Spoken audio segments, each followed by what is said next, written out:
একদা আল্লাহ রাব্বুল আলামিন ফেরেশতাদেরকে বললেন, হে ফেরেশতাগণ, তোমরা সকলে আদমকে সেজদা করো।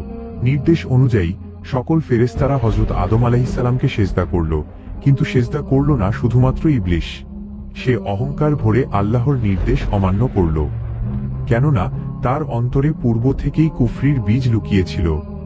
তখন আল্লাহ রাব্বুল আলামিন ইবলিসকে লক্ষ্য করে বললেন, হে ইবলিস, আমি আমার কুদরতি হাতে যাকে সৃষ্টি করলাম তার প্রতি সেজদা করতে তোমাকে নির্দেশ করলাম, তবুও তুমি কেন তাকে সেজদা করলে না? তুমি কি নিজেকে তার চেয়ে শ্রেষ্ঠ মনে করো? জবাবে ইবলিস বলল, আমি আদমকে কিছুতেই সেজদা করতে পারি না, কেননা আমাকে আপনি সৃষ্টি করেছেন আগুনের দ্বারা, আর আদমকে সৃষ্টি করেছেন নিকৃষ্ট মাটি দ্বারা। অতএব আগুন তো মাটির চেয়েও শ্রেষ্ঠ। তার কথা শুনে আল্লাহ রাব্বুল আলামিন বললেন, হে ইবলিস, তুই মরদুদ হয়ে গিয়েছিস। রোজ কিয়ামত পর্যন্ত তোর উপরে আমার লানত বর্ষিত হতে থাকবে। আল্লাহ রাব্বুল আলামিনের এই রূপ নির্দেশের পরেই ইবলিসের চেহারা বিকৃত হয়ে গেল। তার ভিতরে শয়তানের চেহারা আত্মপ্রকাশ করল এবং সমগ্র চেহারা অত্যন্ত কদাকার রূপ ধারণ করল। তার পরনে থাকা বেহেশতি পোশাক এবং মস্তক হতে বাদশাহী মুকুট মুহূর্তের মধ্যেই খুলে পড়ে গেল। এরপর আল্লাহ রাব্বুল আলামিন ইবলিসকে লক্ষ্য করে বললেন, হে মরদুদ, তুই চিরদিনের জন্য আমার রহমত হতে দূর হয়ে গেলি। বেহেশত তোর জন্য নিষিদ্ধ হয়ে গেল, তুই এই মুহূর্তে বেহেশত থেকে বহিষ্কৃত হয়ে যা। তখন ইবলিস বলল, হে মাবুদ, আমি সুদীর্ঘ লক্ষ লক্ষ বছর ধরে তোমার ইবাদত করে আসছি, তার কি কোনো প্রতিদান আমি তোমার কাছ থেকে পাবো না? আমার প্রতি এইরূপ শাস্তি দেওয়া কি তোমার জন্য ইনসাফের কাজ হলো?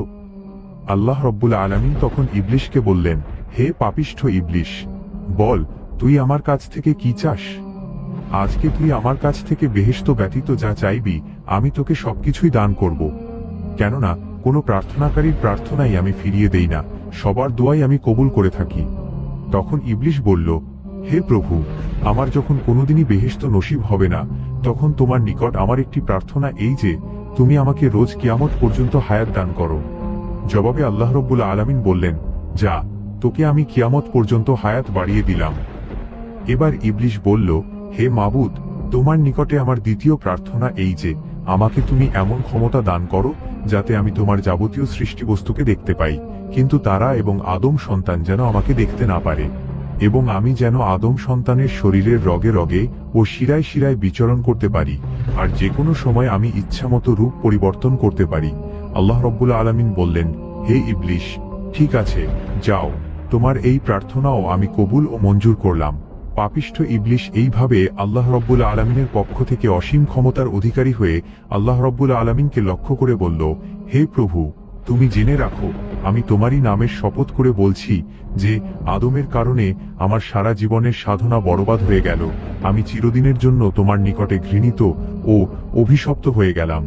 জীবনের পরম লক্ষ্য এবং তোমার সন্তুষ্টি ও বেহেশতে বসবাস করা হতে বঞ্চিত হলাম সেই আদমের প্রতি ও তার বংশধরদের প্রতি এর চরম প্রতিশোধ না নিয়ে আমি কিছুতেই ছাড়ব না। আমি প্রতিজ্ঞা করলাম যে অবশ্যই আমি যুগে যুগে আগত আদম সন্তানগুলোকে পথভ্রষ্ট করে আমার সঙ্গেই দোজখবাসী করে ছাড়ব। আল্লাহ রাব্বুল আলামিন বললেন, হে মরদুদ, যারা আমার নির্দেশ মেনে চলবে এবং হকের উপরে দৃঢ়ভাবে সুপ্রতিষ্ঠিত থাকবে তাদেরকে তুমি কোনোদিনই পথভ্রষ্ট করতে সক্ষম হবে না।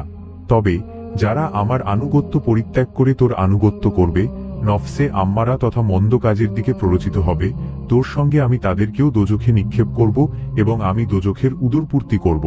এই সময় আল্লাহর নির্দেশে ফেরেশতাগণ ইবলিসকে গ্রেফতার করে বেহেশত থেকে বহিষ্কৃত করে দুনিয়ার সর্বাপেক্ষা গভীর সমুদ্রের নিম্নস্থলে তাকে নিক্ষেপ করল। আর সেই থেকে সমুদ্র ইবলিসের কার্য আঞ্জাম দেওয়ার জন্য দরবারে পরিণত হয়ে গেল। এদিকে